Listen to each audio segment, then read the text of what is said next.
All right. We're here with OJ from Byzantine. How's it going, man? It's going good. Real good. Just Sweaty, as you can see.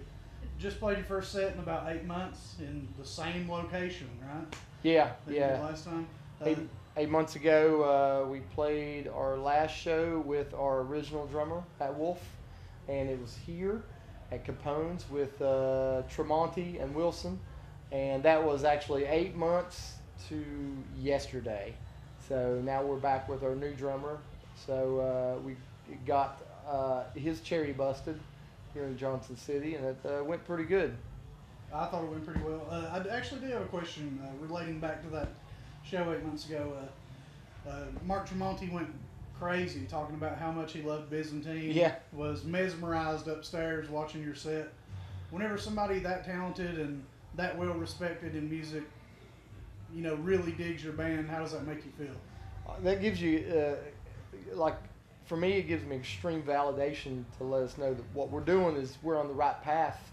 Because when you've been doing it, for 15, right now we're at 16 years, and we're still playing, to small clubs and small venues and small crowds. Sometimes you second guess yourself and don't know if you're ever going to get over that hump. But then when you have somebody who's won platinum albums and sold millions of records, and that is very esteemed as a guitar player and a singer, look at you guys and go like, I can't quit listening to your CD. Like you're just like, okay, that's what I needed to get through the next couple years. So it was really really humbling and awesome.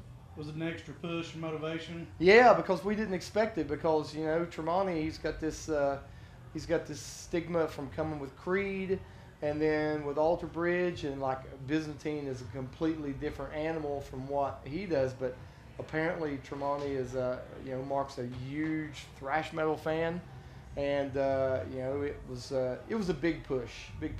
We're gonna, when we get guys like that tell us we need to keep doing it, that they look up to us, then we know we're on the right path. Now, some people may not know, but you recently signed with Metal Blade. Mm-hmm. What was your initial reaction when you got the news? Well, I can tell you, I was celebrating New Year's Eve with my girlfriend, and we were in North Carolina, Boone, North Carolina, and we were down there to do some snow tubing. And I actually was texting Chef Chris Santos, who's on Chopped, right, because I was watching TV and we were drunk, and Chris was on TV. So I texted him. I was like, "Hey man, Happy New Year."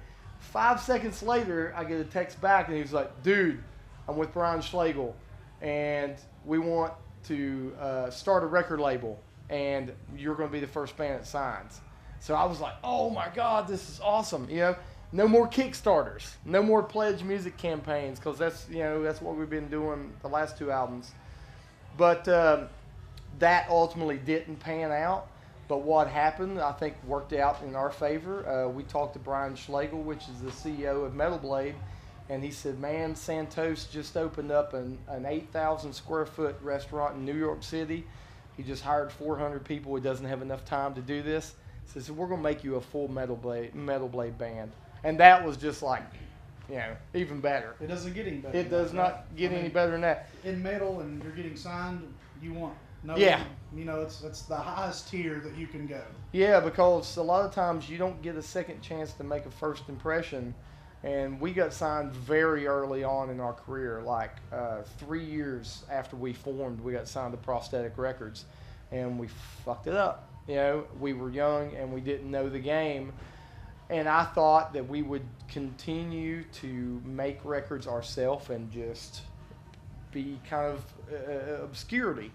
So 16 years in, to get signed the second time to a bigger label, which hardly never happens. Normally you sign to a big label, get dropped, and then come back on, Joe Schmo Records. So for us to go the opposite way, it's killer. Like I'm ready. We're writing album 6 right now. Right. Now, speaking of that album, I know you've this will be your first release on Metal Blade, and you've started tracking some demo material, right? Yes. How's that going so far? It was going fast at first, and then we knew we had 5 or 6 shows that we had to book to get the new drummer in. So now it's kind of slowing down.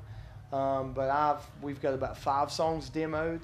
We're going to turn in about somewhere between 9 to 11 songs to them. Going to do 2 cover songs, and I'm really pumped about the material and the direction we're going.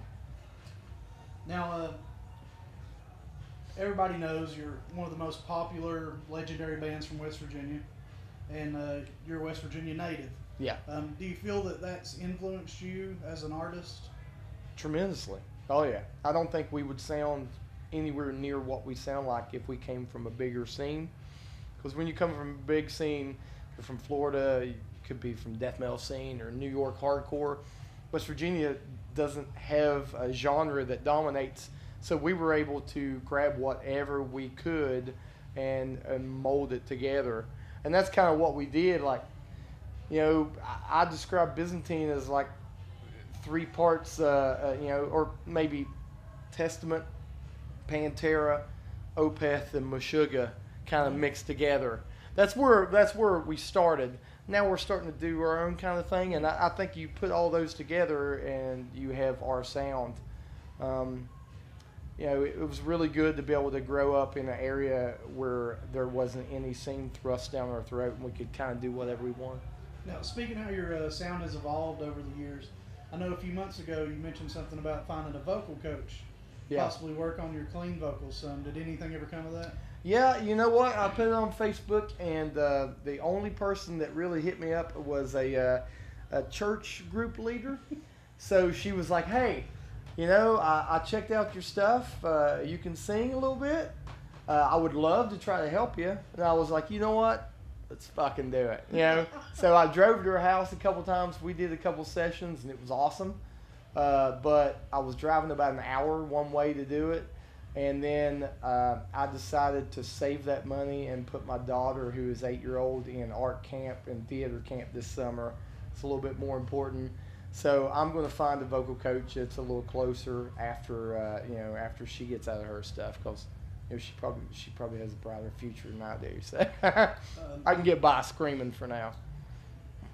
Now, everyone in and around the Appalachian region has been affected by addiction. Yeah. Kentucky, where we're from, as well as West Virginia, and probably everywhere. Yeah. Can you tell us about the inspiration behind the song "The Agonies"?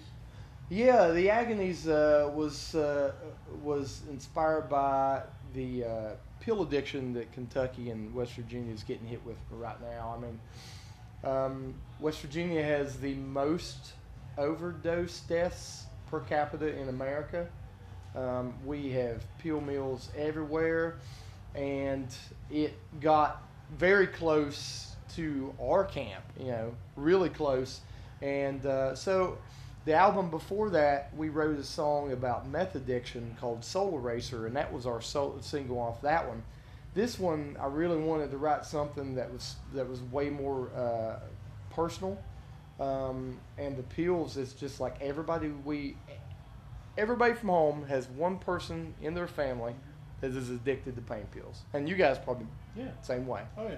So I was doing some research and trying to find some lyrics, and I stumbled across the term "the Agonies," which was on a medical website, and they said that's what they call withdrawal, from pill addiction.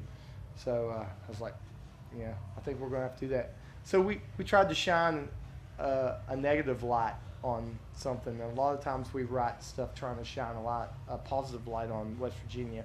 There's really no positive spin on that. Now, yesterday you released a video for the amazing 8-minute long track, Justinian Code. Yeah, which is a marketing flop. Like, hey, we're here. We're going to give you an 8-minute long video. How did you go about picking that specific song? It's one of the 2 songs that we play consistently in the live set now off of our last album. The Agonies being the other one. We already did a video for that.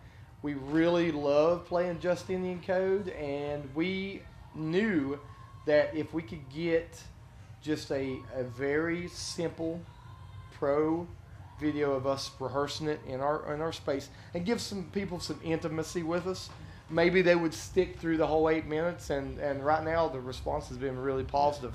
I think it's been great. And for anybody that hasn't seen that song performed live, it's 10 times better live. Oh, thank you. Thank you. Now, you've already got 5 albums under your belt. You're working on the 6th. Yeah. Is there anything musically you haven't done that you want to do? Played outside of Byzantine. Yeah. No, not really. Byzantine's my baby. Like a lot of the other members in the band have always done side projects. This is the only thing I've ever done. I want to be a one-trick pony, and I like to put all my eggs in one basket. And as far as like musical direction's concerned, I'm sure with age we might go into some different directions, but it's always going to have that core Old Testament Pantera Meshuggah thing in the middle. So no, I'm going to kind of stick with what we can do and maybe just expand on it. Yeah. Now, the last question I'll ask, what would be the next step in the Byzantine takeover of the world? The next step is going to be hand deliver Metal Blade Records the best album we've ever written. And I think we could quite possibly could do that. We have always stuck to our guns, but we've never been able to market ourselves properly. We've never been able to book ourselves properly. And I think with Metal Blade's marketing and PR arm, we're going to be able to get into a lot of people's ears that would have never even clicked on our Facebook page or anything. So that's our main goal, is to just give them what we've been doing and let them run with it. I think with how much success To Releases To Resolve had, and you didn't have a label behind you, Metal Blade's going to help you a whole lot, and I think that the album's going to go wild. I hope so. I mean, the only thing we could do really to screw it up is to break up at this point. I mean, when we signed with them, Brian Slagle told me personally, he was like, look, you guys are already media darlings. You've done all the work for us. He's like, all you have to do is keep doing what you've been doing, because we signed you based on the strength of what you did without any help. I mean, when you go and start holding your own on Sirius Satellite with the likes of Slayer and Lamb of God, who probably spend more in marketing than we spend on everything combined, it turns people around to you. So we're just, that's what we got to do, is we got to hand them a killer album. Well, we certainly expect that to happen, and OJ, we want to thank you for your time. Thank you. Everybody, they have 4 more dates left on this tour, and then they'll start working on their new album. So if you're in a city that they're coming to, get your ass there. Yeah. Thank you.